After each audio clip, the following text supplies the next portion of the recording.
Ya, baik. Bismillahirrahmanirrahim. Assalamualaikum warahmatullahi wabarakatuh. Eh, kita lanjutkan lagi eh, latihan analisis data kita. Ya. Kali ini kita mencoba berlatih melakukan analisis homogenitas data. Ini juga merupakan salah satu uji persyaratan dalam rangka penggunaan statistik parametrik. Ya. Jadi pada penjelasan video sebelumnya kita berlatih menggunakan analisis uji normalitas data, dan kali ini kita akan menguji homogenitas data. Ya, baik. Saya share screen dulu untuk kita jadikan acuan data apa yang kita akan olah. Ya. Jadi kita memahami dulu konsep dasarnya. Ya. Jadi mahasiswa sekalian, apa itu uji homogenitas data? Ya, ini homogenitas artinya sama, ya, kesamaan. Jadi ini adalah uji untuk mengetahui sama tidaknya, ya, variansi data dari dua buah distribusi, ya, dua buah distribusi atau dua distribusi dari dua kelompok atau lebih, ya, itu sama atau tidak, ya. Dan uji homogenitas itu dilakukan untuk mengetahui apakah data variabel itu homogen atau tidak homogen, ya. Ini juga merupakan salah satu uji persyaratan penggunaan statistik parametrik, ya, khususnya yang yang akan melakukan uji perbedaan, ya. Kalau untuk analisis korelasi biasanya tidak diperlukan uji homogenitas data, ya, karena dia hanya dari satu kelompok subjek. Sementara dalam uji beda itu khususnya menguji dua kelompok independen, ya, dua kelompok yang dibandingkan, itu harus diuji dulu apakah sebaran data, luas sebaran data dari dua kelompok itu homogen atau tidak, ya. Ada beberapa teknik uji homogenitasnya. Ada uji Levene, Fisher, F, ya. Jadi ini nanti akan kita pakai dan Bartlett test, ya. Nah, kita akan menggunakan mungkin nanti uji F, ya, melalui ujian alfa, melalui SPSS, ya.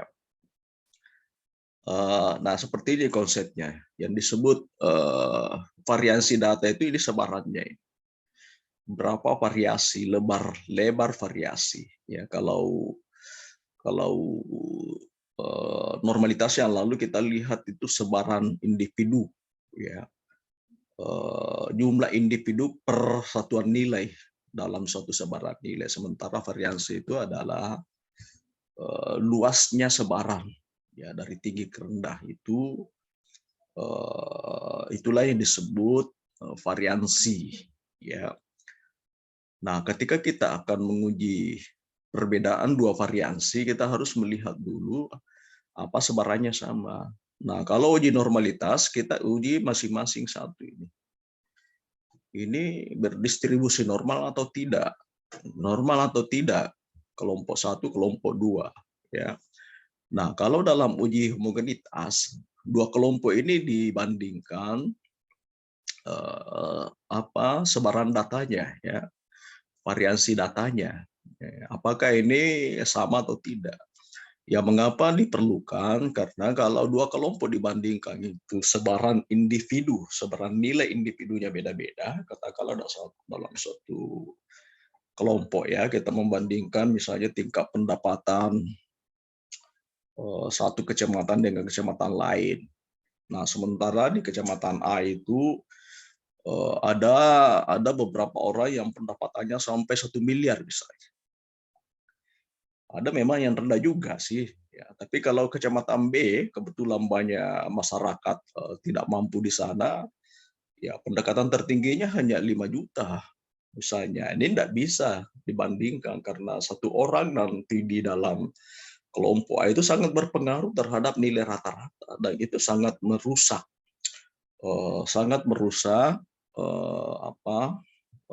penggambaran kita dalam membandingkan.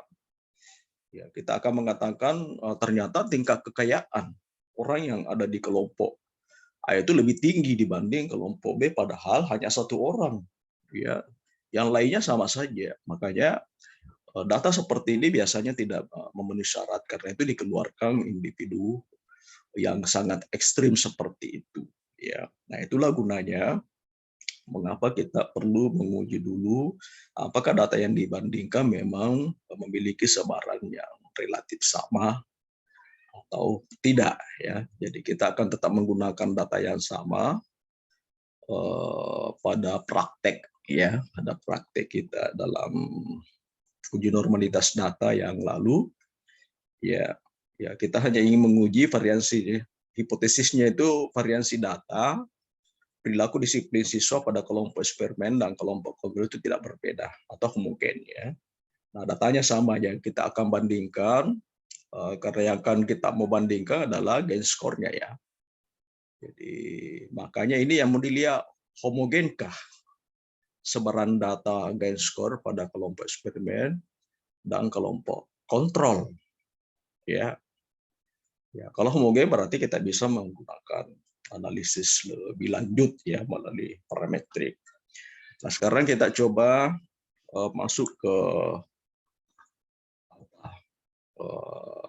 SPSS. Ya, ingat yang lalu ya, variable view kita akan menggunakan data yang sama. Jadi kalau pada saat kita uji normalitas, ini ada dua kelompok yang hasilnya dilihat masing-masing.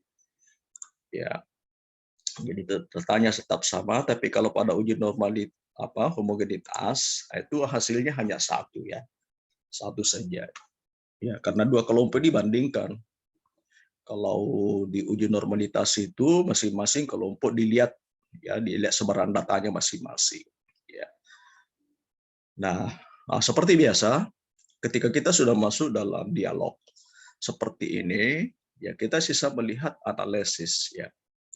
Jadi ini analyze ya, lalu yang mana lagi? Ini kan ada banyak pilihan ya. Kalau yang lalu di uji normalitas kita akan masuk ke sini. Tapi kalau di uji homogenitas kita akan masuk ke confirming. Ya, di confirming ini kita klik one way ANAVA. Ya. Jadi saya mulai kembali. Jadi kelompok ini faktor disiplin siswa variabel dependen ya. Variabel terikat masuk kita ke sini. Lalu yang mana? Ada option yang mana akan kita ambil dari sini ada homogenitas of variance. Apakah kita butuh data deskripsinya? Ya kalau kita butuh kita klik saja, kalau kita tidak butuh tidak perlu. Ya. Nah karena sudah ada yang lalu juga di itu, tapi tidak apa-apa karena ini tidak ada masalah kan. Ya kita masukkan saja lalu continue. Ya. Yang penting ini karena kalau tidak keluar ini tidak bisa ya. Ya lalu apa? Ya sudah kita off saja. Oke. Kalau sudah siap kita oke.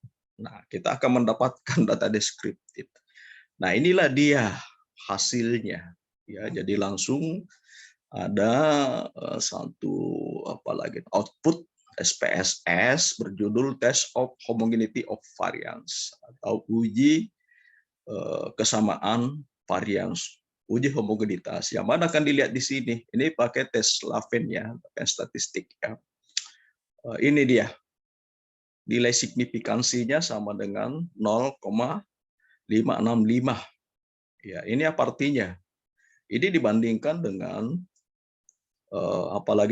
dengan nilai kriteria pengujiannya 0,05. Jadi saya sudah copy hasilnya ini menjadi seperti ini ya, untuk kita belajar ya. Jadi kriteria pengujian tolak H0 jika nilai signifikansi hasil hitung, ini maksudnya ya, signifikansi hasil hitung sama dengan lebih besar, lebih sama dengan atau lebih kecil dari 0,05. 0,05 itu adalah apa lagi namanya, kriteria penolakan H0. Ya. Nah, kita melihat bahwa nilai signifikansi yang didapatkan dari SPSE itu 0,565. Ini jauh lebih besar daripada 0,05. Jadi bedanya ya 0,5. Ya, jadi di belakang koma itu langsung 5. Kalau 0,05 ada satu angka 0 di belakangnya, 0 kemudian 0, 0,05 itu arti 5% ya. Ini artinya apa? H0 diterima. Ya. Jadi H0 yang menyatakan variansi data kedua kelompok itu tidak berbeda atau sama, maka kita bisa memutuskan, menetapkan, menyimpulkan bahwa variansi data,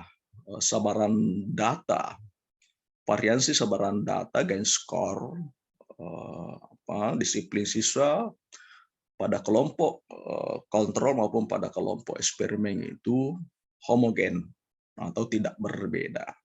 Ya, nah seperti itu saja sebetulnya. Oleh sebab itu ini memenuhi syarat untuk kita uji lebih lanjut ya melalui analisis melalui uji parametrik ya. Nah kalau tidak itu nanti akan jadi lain ceritanya ya. Kita bisa menggunakan non parametrik ya. Jadi itu saja kata kunci yang selalu harus Anda perhatikan. Tolak H0 jika.